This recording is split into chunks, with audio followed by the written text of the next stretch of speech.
The Stanley Hotel is a white wooden palace that opened in 1909 in Estes Park, Colorado.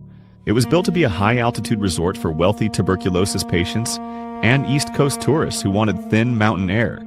For about 70 years, it was just a fancy hotel with creaky floors and a nice view. Then, on the night of October 30th, 1974, a young novelist named Stephen King and his wife Tabitha checked in. The hotel was about to close for winter, and they were the only guests. They were assigned room 217. King wandered the empty hallways, ate dinner alone in a ballroom set for hundreds, and listened to the wind hit the windows. By morning, he had the bones of the shining. After the book hit, the legends piled on fast. Guests in room 217 started reporting unpacked suitcases being neatly refolded, lights flicking on, the feeling of someone sitting on the edge of the bed. The folklore points back to a real event.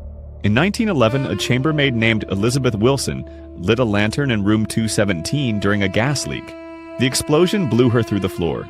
She survived, kept working at the hotel for decades, and supposedly never quite left. Then there's room 401, where guests claim a child's voice giggles from the closet, and the music room downstairs, where staff have walked in to find the piano keys moving on their own with no one on the bench. Eastern State Penitentiary opened in Philadelphia in 1829. The Quakers who designed it believed criminals would find God if you just left them completely alone with their thoughts. So every prisoner got their own cell, their own tiny exercise yard, and a hood over their head whenever they were moved. So they'd never see another human face. No talking, no visitors, years of it. Charles Dickens visited in 1842. He called the slow daily torture worse than any physical punishment. Men carved their fingernails into the walls. They screamed at things that weren't there. Some never spoke again, even after release. By 1929, the policy of total silence had been abandoned, and a new resident moved into cell block 8, Al Capone, doing 8 months for carrying a concealed weapon. His cell had rugs, oil paintings, and a cabinet radio. But guards reported Capone shouting in the middle of the night, pleading with someone named Jimmy to leave him alone. Jimmy Clark was one of the 7 men Capone's crew had gunned down in the St. Valentine's Day massacre that February. Capone reportedly heard Jimmy follow him for the rest of his life. Visitors today still say cell block 12 carries voices, and the old solitary cells in block 14 hum with what guides will only call the pacing of footsteps. The Myrtles Plantation sits in St. Francisville, Louisiana, built in 1796 by a Revolutionary War general on top of what is believed to be a Tunica burial ground. That detail shows up in nearly every story told about the place. At least 10 deaths are documented on the property. The most famous belongs to a woman the legend calls Chloe, an enslaved woman owned by the Woodruff family in the early 1820s. The story goes that Judge Woodruff caught her listening at a doorway and cut off her ear as punishment. She wore a green turban after that to hide it. To win her way back into the family's good graces, she allegedly baked a birthday cake laced with oleander leaves, intending to make the children mildly sick so she could nurse them back to health. 2 of the Woodruff daughters and their mother died at the table. The other enslaved people on the plantation, terrified of retaliation, are said to have dragged Chloe out and hanged her from a tree, then thrown her body in the Mississippi. Historians have poked enormous holes in this. There's no record of a Chloe at the Myrtles, and the Woodruff women actually died of yellow fever. But the legend got a serious boost in 1992 when an antique dealer photographed the building, and a turbaned figure appeared standing between 2 outbuildings, looking straight at the camera. Waverly Hills Sanatorium opened on a hill outside Louisville, Kentucky in 1910, right as tuberculosis was tearing through the city. By 1926, they'd expanded it into a 5-story Gothic fortress capable of holding hundreds of patients. There was no real cure yet. Treatment meant fresh air, sunlight, and surgical experiments that included removing ribs and collapsing lungs. Patients sometimes lay on open-air porches in the snow because cold air was thought to help. Estimates of how many people died at Waverly Hills run from about 8,000 to over 60,000 across its decades of operation. Either way, the staff had a problem. Hauling that many bodies past the living patients was crushing morale.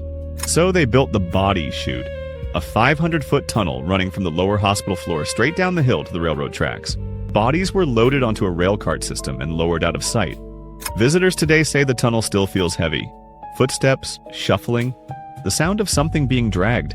But the room people talk about most is up on the 5th floor, room 502. In 1928, a 29-year-old head nurse named Mary Hillenberg was found hanging from the light fixture in room 502. She was unmarried and reportedly pregnant by a doctor on staff. 4 years later, another nurse from the same room went out the window. Sarah Winchester inherited about $20 million in 1881, the equivalent of more than $500 million today, plus roughly half of the Winchester Repeating Arms Company. The rifle that won the West had made her one of the richest women in America. It had also, by some accounts, ruined her. Her infant daughter had died of a wasting illness. Her husband died of tuberculosis. A Boston medium reportedly told her the deaths were the work of spirits killed by Winchester rifles, and that they'd come for her next unless she kept building a house for them. In 1886, she moved to San Jose, California, bought an unfinished 8-room farmhouse, and started building. She didn't stop for 38 years.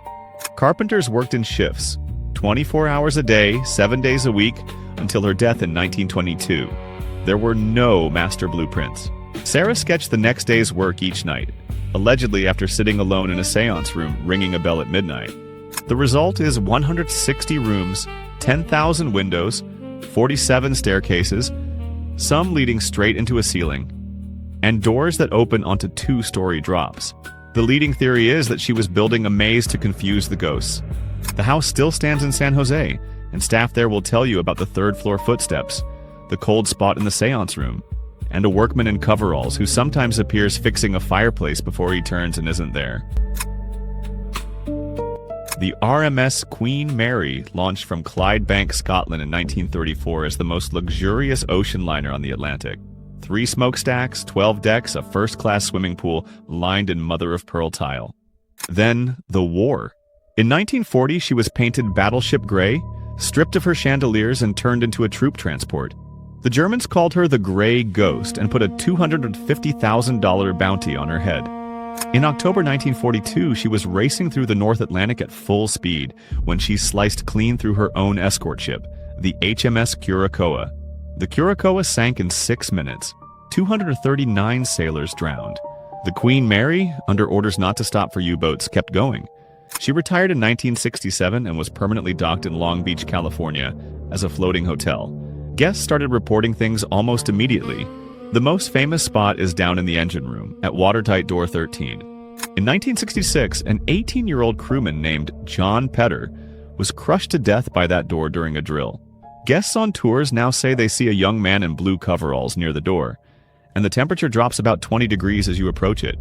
Up on B-deck, the first-class swimming pool has been drained for decades, but visitors keep reporting wet footprints on the tile, women in 1930s swimsuits walking the changing rooms, and a little girl named Jackie who hums by the deep end. Whether any of these places are actually haunted is a question nobody's quite been able to settle yet. What they share is something heavier than ghost stories. They're the spots where American history left a mark deep enough that people are still flinching from it a century later.